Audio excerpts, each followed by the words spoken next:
Hello, everyone. Welcome to Wild on Design, a webcast series presented by the Pacific Design Center and Women in Luxury Design. I'm your host, producer, Jennifer Convy, and today we have another exciting episode. Dakota Jackson.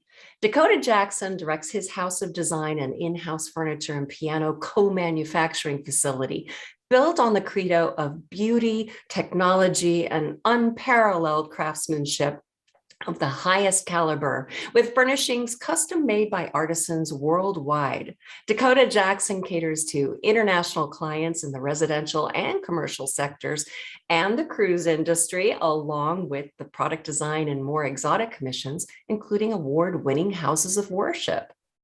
Dakota Jackson's 20-year association with Steinway and Sons placed Jackson at the forefront of the rarefied industry of instrument design and engineering, culminating in the 2019 international premiere of the Lang Lang Black Diamond concert piano. He also did many editions of others, and most notably this year, he's launching the Dakota Jackson pianos. It's an international organization, and we're going to hear all about it. So, Dakota Jackson is also celebrating 50 years of creative success. That is also happening this year. And so without further delay, Dakota Jackson, welcome. Hi, how are you? I'm great. How are you? Well, as they say, I can't complain. So what better than that, actually, better than ever. I'm better than ever. I believe it. You look great. You are talking to us today via New York. You're in New York, right? In your home? I'm in New York. I'm in my home, yes. Gorgeous. And I see you're sitting in a music room with probably one of your pianos. Tell us about that. Pianos are behind me. That's right. It's from 2000 actually. Yeah. Gorgeous, gorgeous. Well, this is really exciting. So you've had such an inspired life and such a creative story, and we want to hear all of them, but we only have a limited amount of time, so we're going to try and get as much in as possible. So this year marks 50 years of your success. And I know there's going to be a huge celebration going on in your showroom in the Pacific Design Center, hopefully during Westweek this year. I know it's been a topsy-turvy time. This is really exciting. And I'm so also thrilled that I got to see you and the showroom with your stunning pieces just recently at the holiday small event that you had. It was just fantastic. So thank you for that. I would love to start at the beginning with you. You come from such a creative family of artists and performers, 3 generations of magicians, right? That's right. And you yourself became a magician. So let's just talk about how young you were and how that came to be and how it progressed. I began formally practicing or studying magic. My father was my mentor at about 4 years old. And by the time I was 6 or 7, I was performing, let's call it birthday parties and things like that. But by the time I reached 12 or 13 or 14, I was now on the bigger circuit. And that included working at huge fundraising events for muscular dystrophy. I was working in carnivals. I was actually, as strange as it sounds, my father and I were doing seances together when I was about 16 or 17. Somewhere around that age, I was working in the Catskill Mountains as an entertainer. And that was the beginning of my professional life as a magician, drawing down. Wow. That's amazing. All that just being a kid.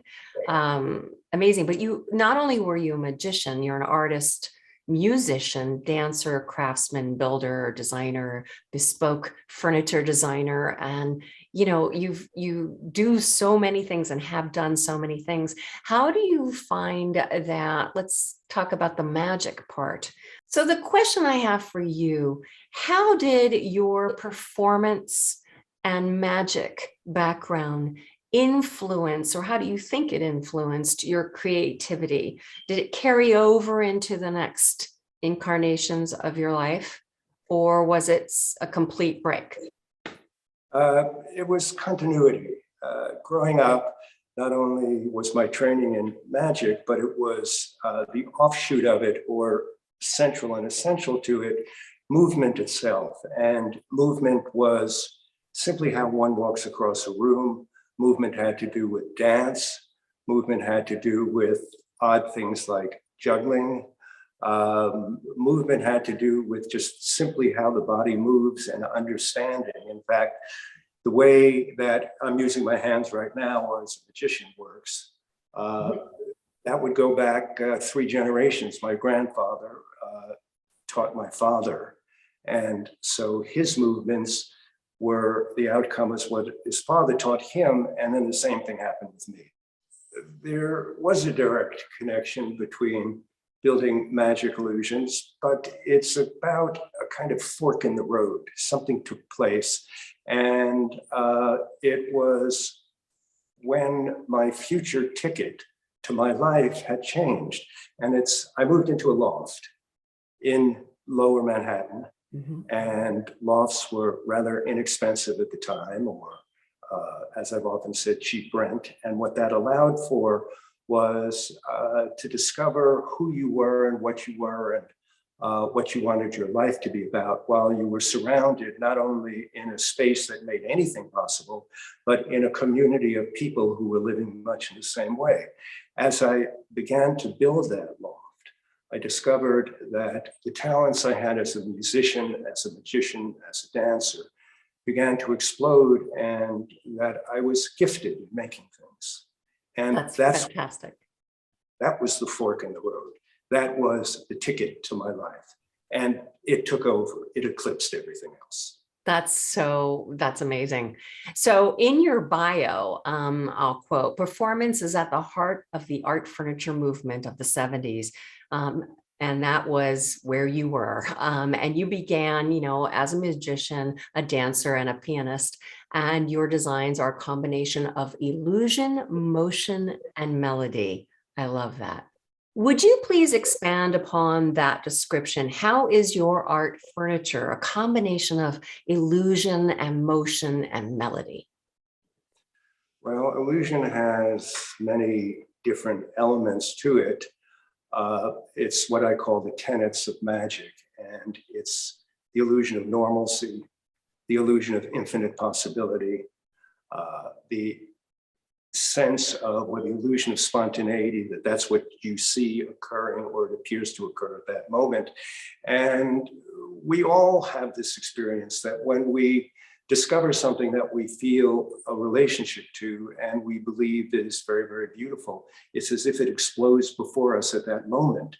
But what's really behind it is the time that it takes, the many months that it can take to actually build something. Because of my background in magic, illusion had that other element, which I said before, is this infinite possibility that anything could occur, that different aspects of these pieces appeared and disappeared, and there were different types of compartments, but these things were known only to the person who possessed them. So you had furniture with hidden compartments built in. Is that correct?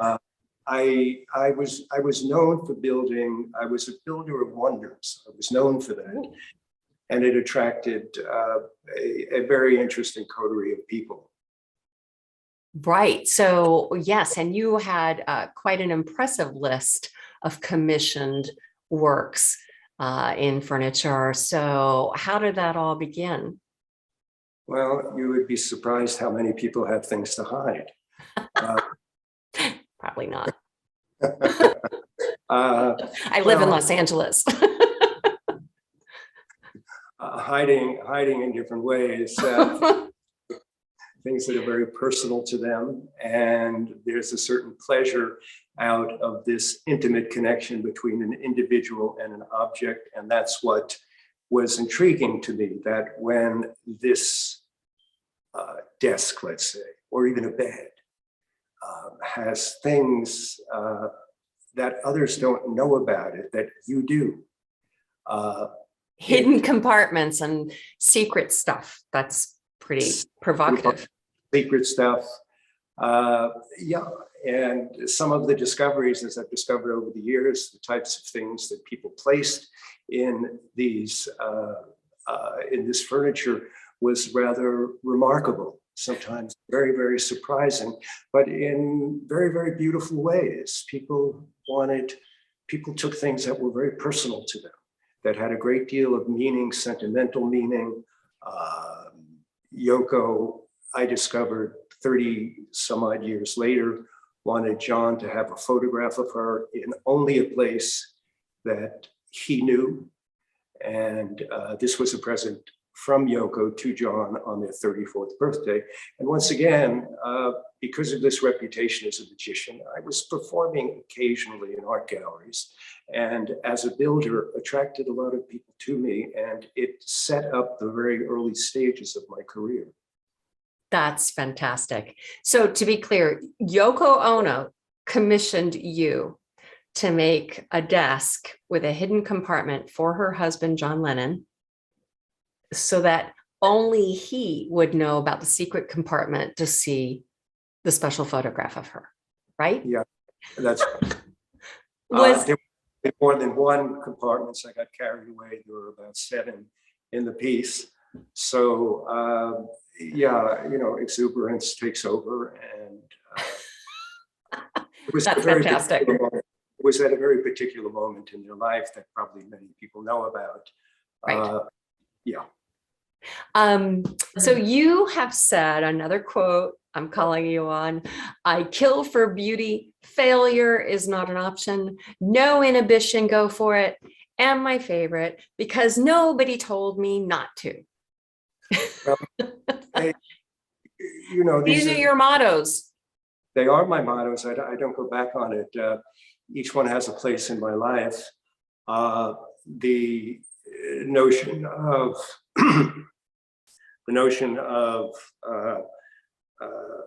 because I can and nobody told me not to started off very early. When I was building, I wanted to grow larger than being a lone craftsman. So I began to expand the types of projects and products that I was working on, eventually culminating in a showroom. But in order to go along with that, I needed to build a factory. And that began to spawn this notion of becoming an industrialist. And an industrialist, in my sensibility, you have to remember I was the son of a magician. And it's this notion of some of the pieces I was building at the time were about the portrayal of power, but it was this power to create jobs. It was the ability to come up with ideas that created jobs. It was the inclusion of engineering, of whatever went on the factory floor. But then in addition to that, it had to expand in terms of sales and marketing. Right. All of this happened in my mid-20s to very early 30s. And sometimes I hit the wall. And people would say, well, why did you do that? And I said, because I could, and nobody told me not to. And so it's not like, I still say I'm a 50-year overnight success. But a 50-year overnight success. I love that. Right. My business. In terms of killing for beauty, it's, well, we each define beauty in our own ways. As a designer, I'm hoping to communicate that beauty to others, and others are going to find these objects so compelling that they want to make them their own. But for me, and for me, not but for me, but and for me, in the studio, it is this overwhelming drive to find the essence of what you want a piece of furniture or whatever the object is. If I'm working on a bottle for perfume, that expresses this so quintessentially, and that it takes over. That's all I can think about. Right. The killing, not killing others. The killing is driving yourself deeper and deeper into yourself to put a connection between what you see and how you feel about what you see. That's beautiful. I love that. So you've coined the phrase, you have so many great phrases, the art of sitting. A chair is like wine tasting. Is that correct? I did say that, yes. Tell us about your process and philosophy in chair design. How is it like wine tasting? And why is it an art? It's interesting every time I think about, for instance, a phrase like that, it grows and it expands. If you observe the way someone tests wine out, it's broken up into certain stages. How we examine and smell the cork, how we swill the wine in the glass, how we give it a small taste, and then finally how we nod and agree, yes, pour some more. Well, a chair has a very similar attitude. But what's behind that? It's how someone approaches it, how they determine to sit, how they position themselves, and then how they finally determine that this is a chair that's for them, how they make it their own. But what's behind that is engineering. It's understanding the body. It's understanding that one chair has to fit all sizes, small, medium, and large. It's understanding this notion of safety, how comfort and safety come so close together. So that engineering takes in so many aspects of the body, its form, the scale of the object, the scale of the chair, what kinds of internal workings are going on in that chair to allow that to happen. So it's this mixture, a very complex mixture that gets distilled down to ultimately sit here. That's beautiful. A lot of people don't realize they either like it, don't like it, but they don't know why. But if you do or don't, but your chairs are like sculpture. They're so beautiful and they are comfortable. So we know that you put so much time and energy into the engineering and all the thoughtfulness of the body into it. So I want to ask you about this.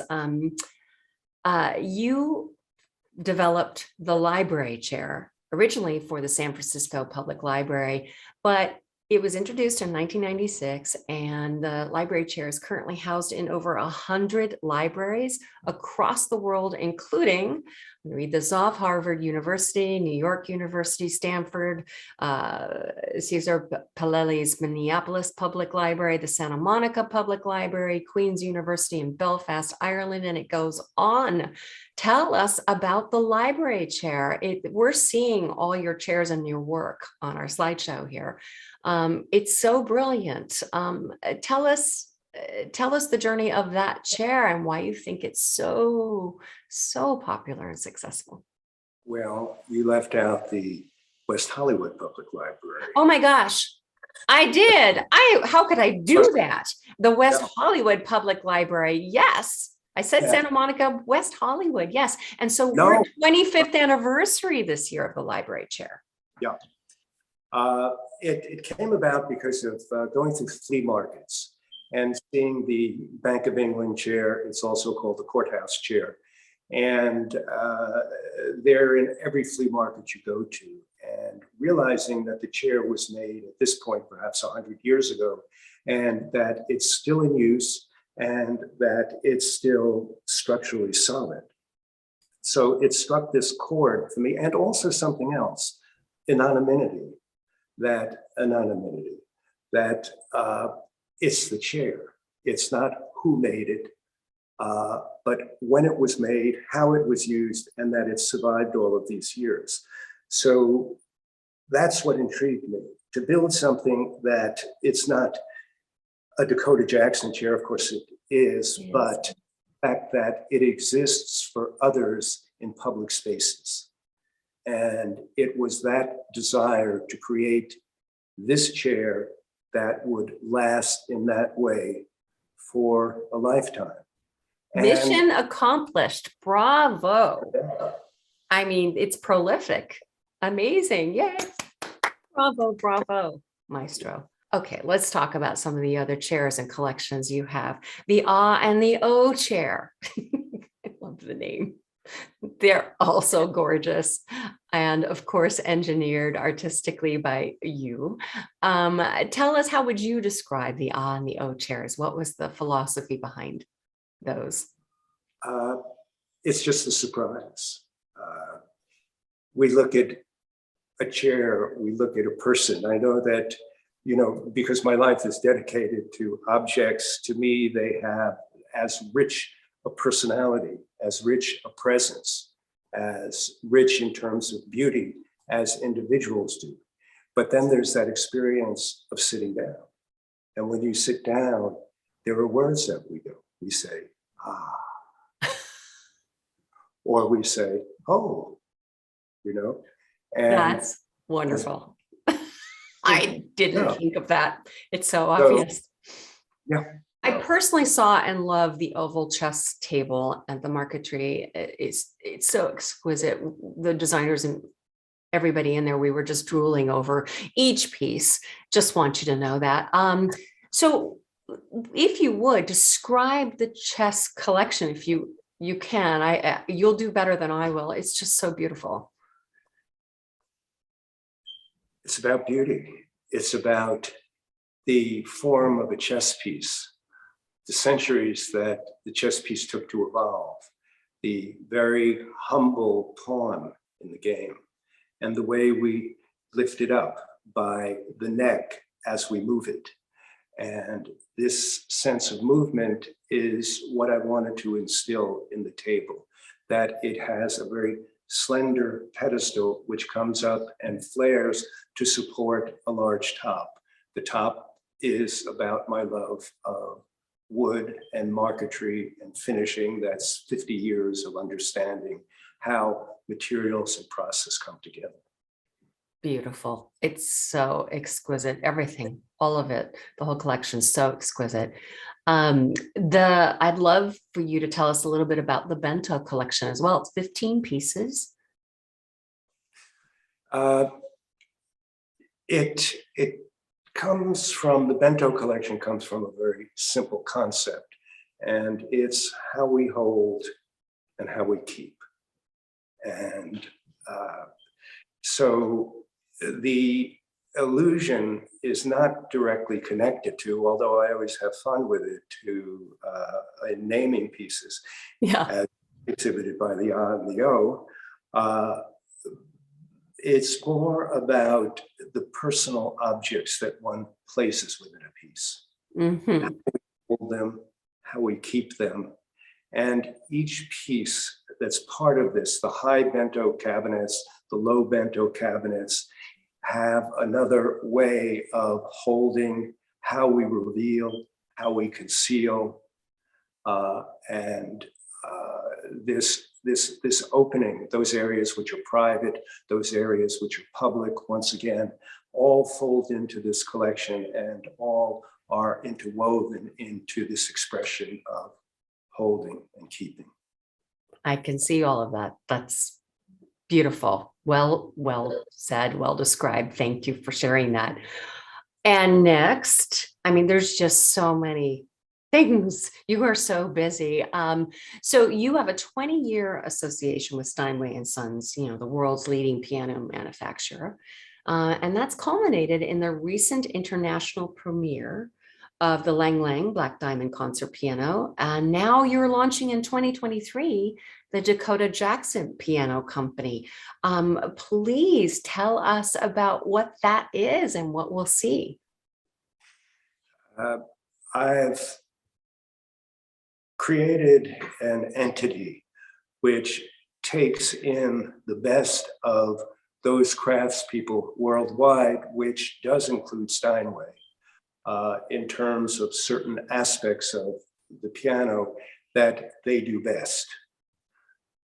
Every aspect of this is the notion, again, of like killing for beauty, killing for sound, killing for performance.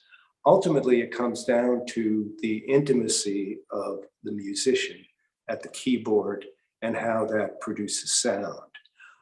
So I've invited different craftspeople who deal with sound, who deal with the regulation of the piano, the action of the piano, myself dealing with the way this piano looks and how we have this sense of dynamic performance that it creates. And this will be sold under the Dakota Jackson brand. They will be limited edition pianos, somewhere between 10 to 15 pianos, and different designs will come out yearly. That's so incredible and exciting. Is one of them behind you right now? Well, the piano is 2000. It came from made in 2000. It's from the tricentennial anniversary piano commemorating the 300th anniversary of the piano. It was an edition of 300 pianos, and which I insisted on. Steinway fell in love with the piano. It was the first time that we had gotten together to talk about it.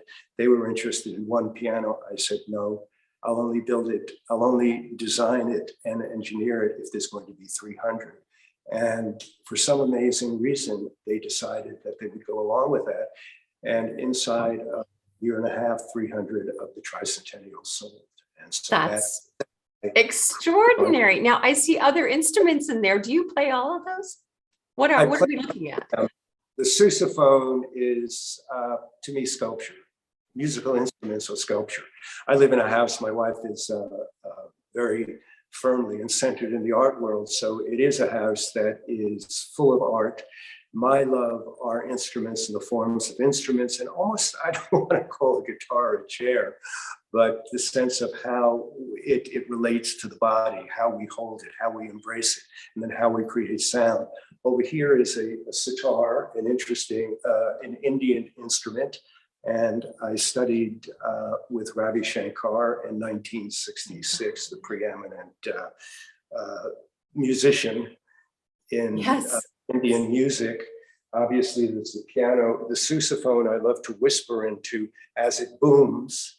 There are guitars over here, there's saxophones, there's Chinese violins. There's amazing. And you play all of them?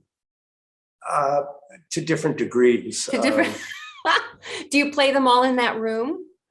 I play them largely in this room. The piano and the guitar are my two chief instruments. Yeah, the piano has to stay. That's extraordinary. Well, it makes for a fabulous conversation piece and backdrop for our purposes. It's hilarious. That's really impressive. Very, very impressive. And they are like sculpture, just beautiful. Well, you certainly have a lot of things to celebrate, but I have one more question. I ask everybody this. What is your definition of luxury? I have to be polite. Luxury is, it's such a broad concept. It's such a broad word. And sometimes it's used fairly, and sometimes it's used in ways that just simply have to do with marketing. I kill for beauty and I strive for elegance. Kill for beauty, strive for elegance. Love that. So this is a big, big time. You are celebrating the 50 years of success. And I believe you're doing a retrospective, new collection, so much going on. Tell us about the celebration that's going to happen at the Pacific Design Center where your showroom is. You're having a special event there come this spring, right? Yes, it's a surprise event. I can only tell you that it'll be magical. Of course. You can't tell us anything. I know it's going to be a spectacle, probably a show of some sort. Well, we don't Something know. Theatrical. Magic has it. You won't know at first. You won't understand what's going on. And then it'll begin to evolve, and you suddenly will realize that you're in this 360-degree experience. Ooh, okay. If that doesn't tease it, I don't know what will. I'll be there. Just count me in. And we'll all come. We'll come to the Pacific Design Center this spring during Westweek and catch your celebration at Dakota Jackson showroom. It's going to be magical, theatrical, and stunning for sure. Thank you so much for your time and taking us through your creative journey. It's been a pleasure. It's so good to see you. Oh, it's been my pleasure too. Thank you very, very much. Thank you. And thank you everyone for joining us. This is Wild on Design, presented by the Pacific Design Center. We will see you soon. Bye.